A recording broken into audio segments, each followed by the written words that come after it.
Myofascial decompression. What is it? How does it work? Does it work? And how can you elevate what you're currently doing in practice if you're already implementing this style of soft tissue treatment?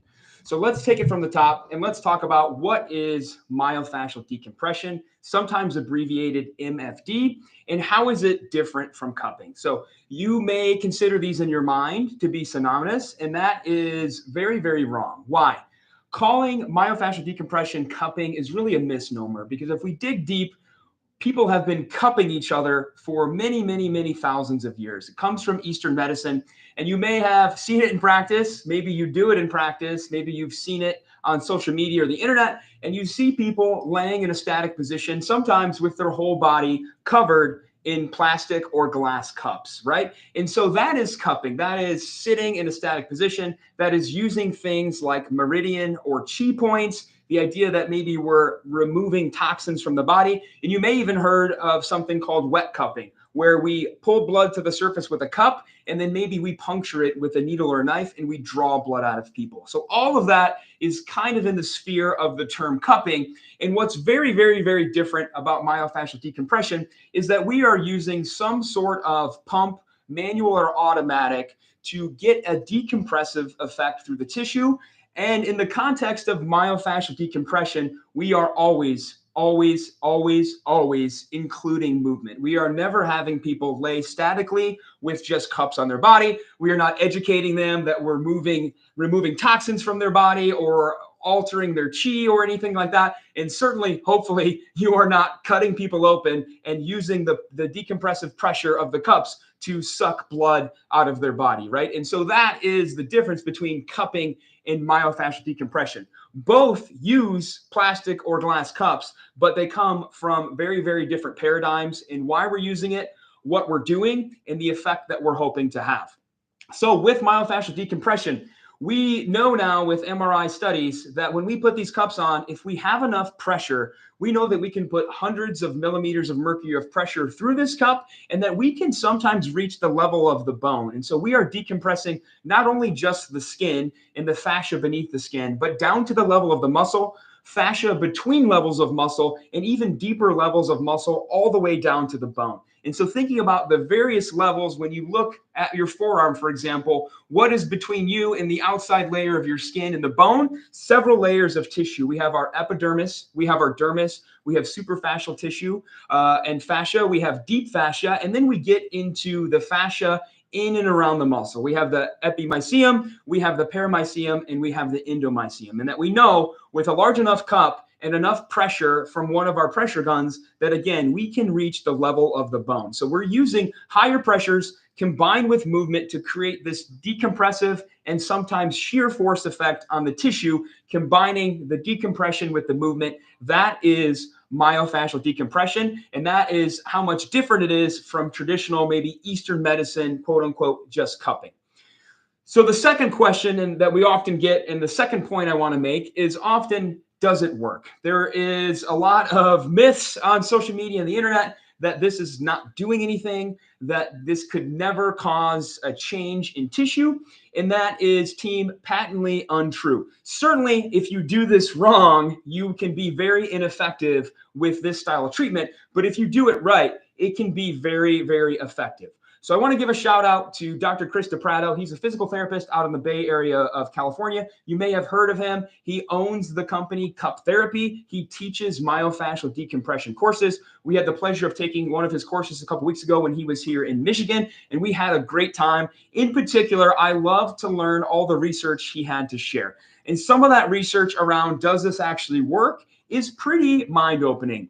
And my point with today's podcast is that when we elevate our techniques, we elevate the efficacy and the efficiency of our techniques as well. And again, certainly, if you do this wrong or sloppy, you will have a minimum effect on the tissue. But if you do it right, you can have a profound effect on the soft tissue of the body. And Chris shares that in his course when he seeks to answer the question, does it actually work? Chris has used cups with myofascial decompression on embalmed cadavers. He has used them on fresh or what may be called wet cadavers. And he has used them on live living people in an MRI tube and looked at what is happening to the tissue when we have a large cup with a lot of pressure in it. What do we see? And what he has seen over the years doing these studies himself of having people in MRI tubes is that with a large enough cup and enough pressure, again, we can begin to decompress multiple layers of tissue, fascia, muscle, all the way down to the level of the bone, which is pretty significant.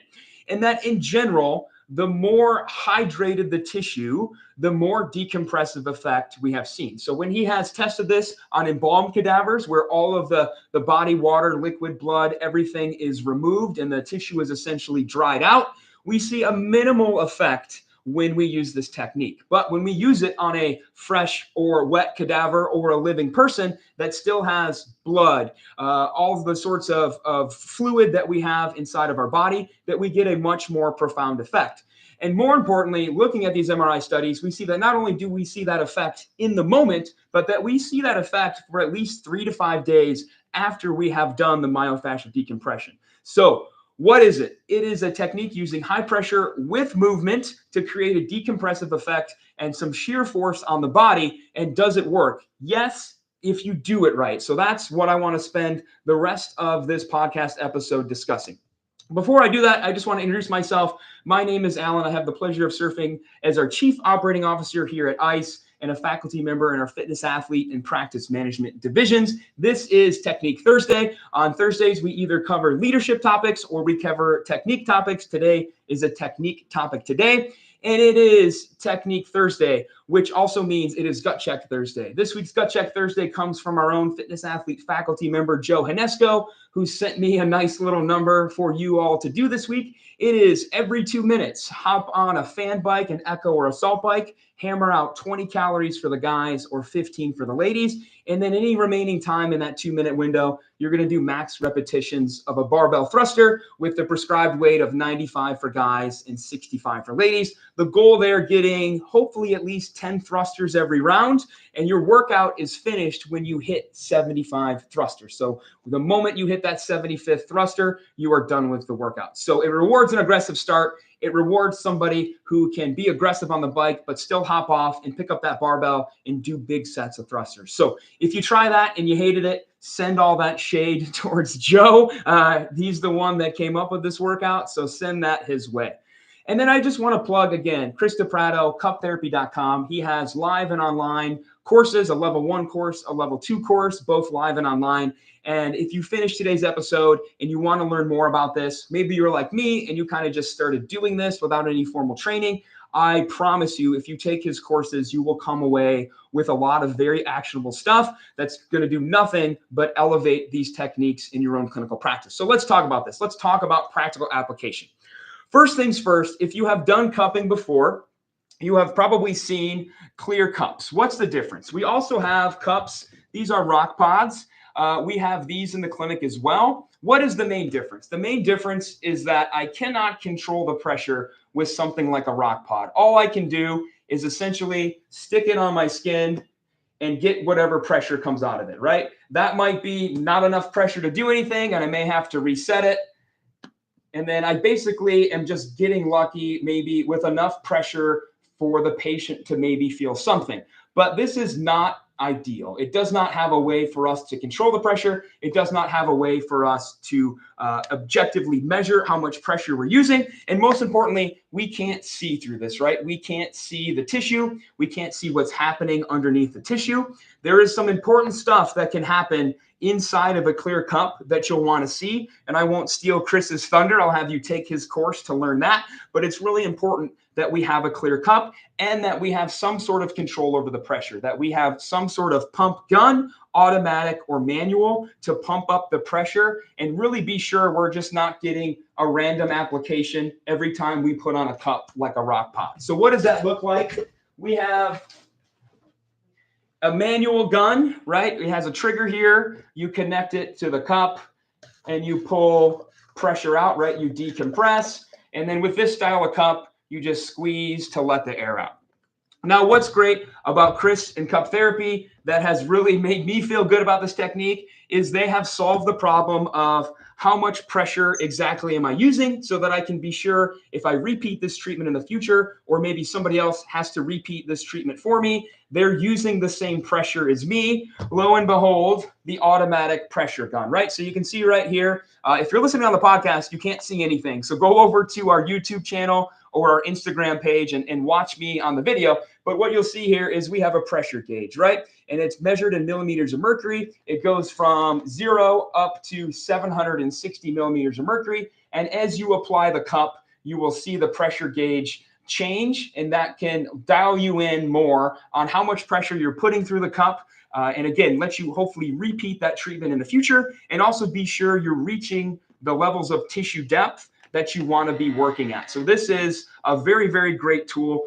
This is brand new as of this year, I believe. So if you've taken his course before, you'll want to jump on cuptherapy.com and buy one of these. But this is very, very, very, very nice. And so I'm going to put this on myself. I'm going to put just some free up, and then I'm going to show you all how great it is with this auto pressure gun.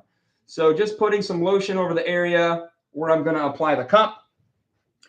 I'm going to apply the hose to the cup like so, and then I'm going to squeeze the pressure gun.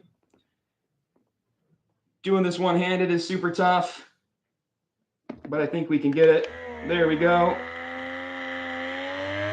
And so you can hear the gun working a bit. And now as I take the hose off, you can see some pretty darn good pressure, right? A lot of tissue deformation right there, a couple of inches of skin, fascia, and muscle pulled into the cup. And I can tell you, this is a very different feeling than just having something like a rock pod or otherwise just a squeeze application silicone cup. This is right on the border between discomfort and pain. However, it is enough pressure that I could move those muscles. I could do a bicep curl. I could do pull-ups. I could move my forearm through whatever range of motion I wanted to. And you can see that cup is not going anywhere. And that comes down to making sure that we have enough pressure through the cup, that we're reaching not only enough pressure that we can move with the cup on, but again, that we're reaching the levels of tissue depth that we want to achieve. And that is very, very easy to do with the automatic pressure gun. Let's talk about those pressures. What are they? If we really want to reach deep muscle or reach even the levels of intermuscular tissue and fascia, we need to have a lot of pressure through these cups. We need to have 300 to 600 millimeters of mercury. What is the problem with a cup like this, or what is the problem with the manual gun? I have no idea what pressure I'm at, right? Hence the importance of the pressure gauge on the new automatic gun. Going down in pressures, if I just want to reach the level of the deep fascia, the pressure comes down a bit, 200 to 400 millimeters of mercury. And then if I want to stay superficial, even maybe if I just want to promote some lymph flow, maybe a patient has some swelling or some lymphedema, I can keep the pressure really light, 40 to maybe 150 millimeters of mercury. Again, how can I be sure I'm keeping pressure light enough to only promote lymph flow? Well, with something like a silicone cup or even the manual gun, I have no idea how heavy or how light my pressure is. And so again, it reinforces the need for that automatic pressure gun. And now I would say the key here, and again, the difference between myofascial decompression and cupping is that when we have these cups on, we're doing some sort of movement, right? Chris will take you through a whole protocol in his course of how to get the cups on and how to slowly introduce movement to an area, especially maybe if it's very restricted or very painful, but also different applications using lighter or deeper pressures to inhibit or facilitate different muscles. For example, he's a big fan of putting cups with heavy pressure on the traps for somebody who does a really contrived trap shrug when they lift overhead. And if you want to maybe isolate the deltoids or the upper back and sort of think about turning the traps off a bit, we can stick some cups on the trap and really put a lot of pressure through those cups. Really hard to engage and move those traps, and it's going to promote movement through the muscles that we want to target. Again, maybe the deltoids or the upper back. And he has a number of different examples and circuits and scenarios for you in his class. But the key is the pressure matters, and we can't know what pressure we're at if we don't have an objective way to measure it and then track it over time. And for me, that was a big game changer. What I learned is I was simply not using enough pressure, using something like a silicone cup or using something like a clear cup, but with just the manual gun. Simply not putting enough pressure into the cup to get the treatment effects that I was looking for. And certainly probably not being light enough on the other end if I wanted to do something like promote lymph flow, or I just wanted to have some cups on some muscles to facilitate muscle activation. I was probably going too light for deeper structures and too hard for more superficial structures or movement facilitation. And again, the automatic gun with the image changed all of that. So what is myofascial decompression? It is not cupping. It is using various ranges of pressure depending on the level of tissue that we want to target, always combined with movement, also movement through that tissue. That is very different from cupping, where we lay in a static position, have a number of different cups applied to them, usually with no idea how much pressure is being put through that cup. Does it work? Yes, if you do it right, it works. As with most things in life, if you do it wrong, it won't work very well. And so understanding that if we have enough pressure through a large enough cup, we can move through several layers of tissue, including all the way down to the level of the bone, which is probably much more of a pronounced effect than maybe we ever thought possible. How can we get better at this? I would recommend, if you haven't yet, that you take Chris's course. You learn where to put these cups to target different muscles, to target different movement patterns, and that more importantly than anything else, you get yourself that automatic gun, either from Chris's website or that you get with the level 2 course, where you have that objective pressure grade, knowing that different levels of pressure will target different structures and have different treatment effects. So it's really important we know what those are and what we're trying to achieve with that patient in front of us. So I hope this was helpful. Big shout out again to Chris. I reached out to him before doing this episode and just ran this by him. And we really appreciate all of his collaboration. You'll notice that ICE does not have a myofascial decompression course. We think Chris is doing it better than anybody else. And if it's not broke, don't fix it. So just go see Chris if you want to learn more about this. He runs a fantastic course, very evidence-based, very movement focused, which, you know, anything from us here at ICE, that's what we're all about. So just go see Chris if you want to learn more about this. I hope you all have a wonderful Thursday. Have fun with Gut Check. I don't think you will. Again, if you hate it, just send Joe those nasty messages. Just pass me right on by and go right to Joe. And I hope you have a wonderful weekend and a fantastic Thursday. Bye, everybody.